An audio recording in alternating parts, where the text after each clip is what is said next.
practice round of a presentation I'll be doing. It's entitled Enhancing Workforce Readiness with AI, the Useful for the Useless. I'm Dr. Michael Lavoisier, and let's go with the presentation.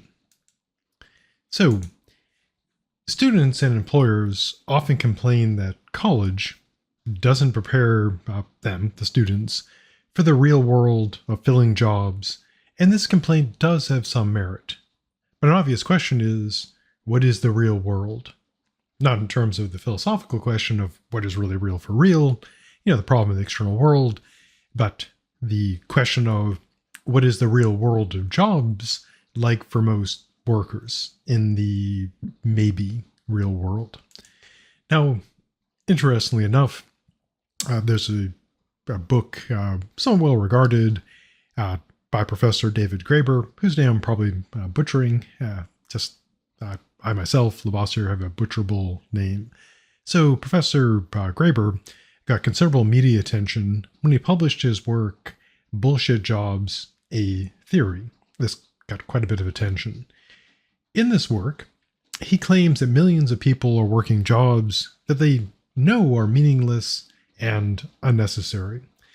This raises the question of, is this true? Do we know this? And unsurprisingly, researcher Simon Wallow, whose name I'm probably horribly mispronouncing as well, decided to test Graeber's theory and found that this investigation that he conducted supported Graeber's views. And so it does seem reasonable to believe that most people, many millions of people, are working jobs they know are meaningless and unnecessary. And you can check this anecdotally against your own experience. Is your job something you regard as meaningful and necessary, or something that is meaningless and unnecessary? I don't mean in terms of like needing money to buy things like food, etc., but in terms of, does it seem to be a job that is meaningful for,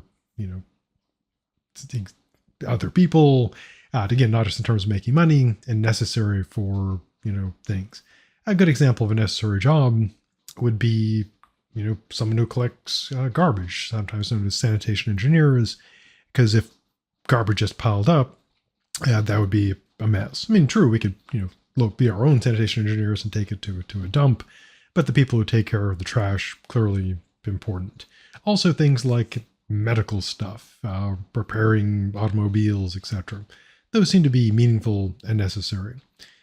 So we also have to consider the fact that some jobs are BS all the time. All jobs are BS some of the time, but of course not all jobs are BS all the time. By Abraham Lincoln. And of course, as our good dead friend Aristotle said, don't believe everything you read on PowerPoint slides. So what about these BS jobs? So if this is true, that some jobs are BS all the time, and all jobs are BS some of the time, that means that if we're to prepare our students for working in the real world, we must prepare them for the BS of the workplace. And AI can prove very useful in this task. Now, AI, of course, has long been a staple of science fiction, but now we're living in a science fiction-ish future. Now, science fiction writers have various perspectives, various lenses at which to look at the future. There is the optimistic sci-fi, one may say the rose-colored glass view, and in this optimistic view of the future, presented by writers like Isaac Asimov, for example, although his future wasn't perfect, but he had a fairly optimistic view, and also shows like Star Trek for very optimistic, at least some of the versions. And in this optimistic sci-fi view of the future, artificial intelligence exists to relieve humans of the dreadful 4Ds of bad jobs: the dangerous, the degrading, the dirty, and the dull. And so, in a bright future, in a optimistic science fiction future, general AI would assist us, but not replace us, in our creative activities and scientific endeavors, as exemplified by, like, Star Trek, for example. The ship's computers are pretty close to artificial intelligence, and they're there to assist humans and not destroy them. But of course, there are the classic villains, the Borg, which are cybernetic enhanced humanoids, who are quite destructive. In Isaac Asimov's view of the future, the robots are there to mostly help humans. In dystopian science fiction views of the AI future, the usual approach is, of course, not so bright. So these dystopian futures involve either humans being exterminated or machines are attempting to exterminate humans, like in the classic Terminator, in which Skynet is trying to kill all humans. Or in other scenarios, dystopian scenarios, AI enslaves humanity, like in the case of the movie The Matrix, where humans are, for some reason, being trapped in the Matrix, speaking of the real world, and being used to generate energy somehow. Now, there's also dystopian light. In this case, a few humans use AI to make life worse for the many humans, such as by replacing humans with AI in good and rewarding jobs that would be, meaningful, non-BS. Now, much of the effort in AI development seems aimed at making this dystopia light a reality. Now, how can this be supported? Well, I would reference the rather interesting work, AI Snake Oil, what artificial intelligence can do, what it can't, and how to tell the difference, by Arvind Narayanan, which I'm probably pronouncing, and Sayash Kapoor, hopefully pronouncing this correctly. So, as an example of this dystopian light future, which may be our dystopian light present, it's feared that AI will put writers and artists and creative types out of work. So, in the relatively recent Hollywood strike, the writers wanted protection from being replaced by AI. Currently, they seem to have succeeded in this goal, getting various guarantees, but there remains the very reasonable question about how great the threat of AI is in terms of it being able to replace humans in jobs that we actually want to do. That if we had the choice to pick our jobs, these would be jobs we would say, hey, I would like to do that. And in some perhaps rare cases, these could be things that we may want to do even if we weren't forced to toil and labor for others to earn money so we can buy food to eat and purchase shelter. So, fortunately for us, those humans that are doing creative and meaningful work, AI is not really good at meaningful and creative work. As the authors of AI Snake Oil have argued, AI that we currently have seems to be, somewhat paradoxically, most useful at doing useless things. And so the threat presented by AI in terms of creative and meaningful work may not be as great as we fear, at least for now. Now, you may think that being useful at useless things is just useless. However, I will contend that this can be useful for workers and educators. We should train our students to use AI to do these, or at least some of these, useless things. Now, again, this may seem a bit crazy or bonkers, but it actually makes perfect sense in our economic reality, which some argue is totally bonkers. So, what's the case for using AI that's good at useless things and teaching our students how to do this? So, some jobs I noted before are useless, and all jobs tend to have useless tasks. I mean, ideally, of course, perhaps there is some job which is 100% useful, but don't know what that is.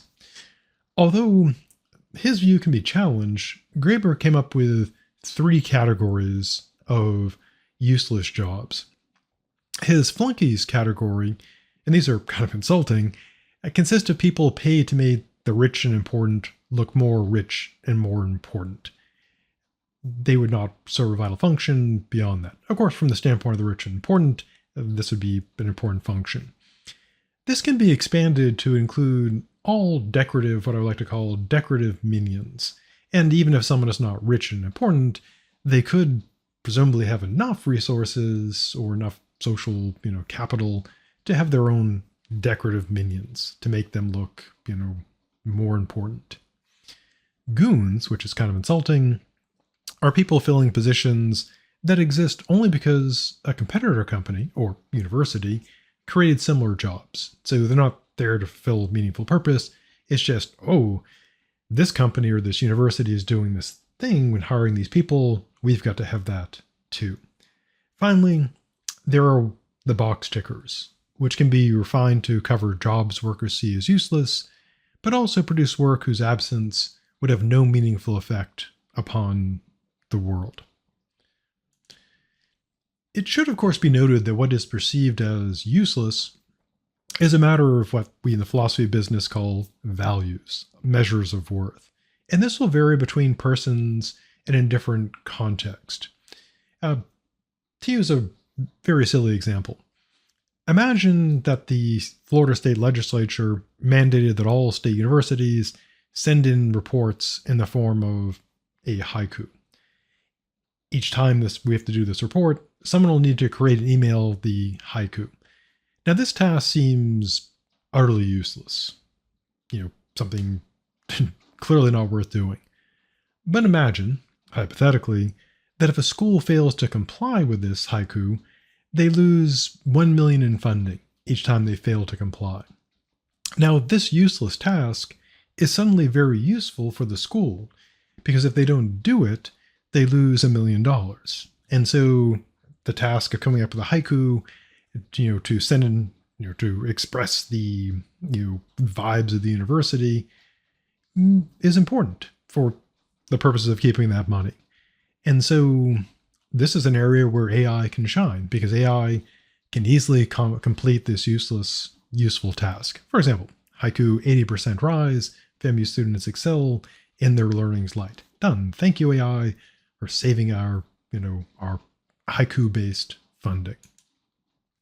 Now, as a serious example, suppose a worker must write reports for management based on bullet points given in presentations. Management, of course, never reads the reports, and they are thus useless, but required by company policy.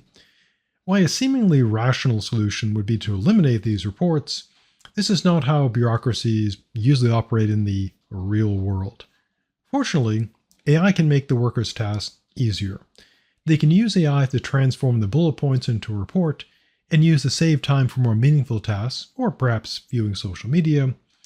Management, if it desires to look at these reports, it can transform them back into bullet points with AI. Again, while it would seem more rational to simply eliminate these reports that no one looks at and no one cares about, this is not how the real world usually works. But what should educators do with AI in their classroom in the context of useless tasks and jobs? Well, this is a recommendation. While this will need to vary from class to class, relevant educators should consider a general overview of jobs and task categories in terms of usefulness and the ability of AI to do these jobs and tasks. Faculty could then identify the likely useless jobs and useless tasks their students will probably do in the real world. They can then consider how these tasks can be done using AI. This will allow them to create lessons and assignments to give students the skill to use AI to complete useless tasks quickly and with minimal effort. This can allow workers to spend more time on useful work, assuming their jobs have any useful tasks, or doing other things like social media. So in closing, my focus has been on using AI for useless tasks. Teaching students to use AI for useful tasks is another subject entirely, and while not covered here, is certainly worthy of consideration. Now, as a kind of bit of a commercial, this presentation, I did this as part of my fellowship with the Hewlett Foundation Cyber Policy Institute at Florida A&M University. And this institute is housed within academic affairs under the leadership of Provost Allison Watson. The mission of this institute is this. Our mission is to conduct interdisciplinary research that documents technology's impact on society and provides leaders with reliable information to make sound policy decisions. SciPi, as we abbreviate it, will help produce faculty and students who will be future experts in many areas of cyber policy. As a result, participation is open to all faculty and students at FAMU in any discipline. So if you happen to be a faculty or student of FAMU or interested in such, you could be involved with the Institute. Our current interim executive director is Daryl Scriven. Dr. Daryl Scriven, interestingly enough, coincidentally enough, he was one of my first students when I started at Florida A&M University back in 1993. He returned to FAMU as a philosophy professor and then departed to take a dean position and is now back on campus serving as the executive director of the Institute. Other members include Richard Allo, who is the Dean of College of Science and Technology, Dean Valencia Matthews, the Dean of the college I'm in, College of Social Science, Arts, and Humanities, Associate Dean Richard Long, and also Professor of History and University Curriculum Committee Chair Dr. Carl Idol, and lastly, Dr. Johnson, a representative from the Office of the Provost. We currently have, for 2024-2025, we have a first cohort, 10 Institute Fellows, including myself, as well as people from various areas such as cybersecurity, political science, psychology, and biology. If you do happen to be a faculty member at FAMU, we're taking, well, not me, but the Institute is taking applications for fellows for 2025 to 2026. It's due January 15th, 2025. Going forward to the future, there will be 5 fellows per academic year, and you can go to the FAMU website for SciPi and get the PDF there. Now, if you don't want to, follow this long URL thing, then you can just go do a search on, FAMU, Cyber Policy Institute, and you'll be able to get the form to fill out and send to the appropriate person. So stay safe, and I'll see you in the future.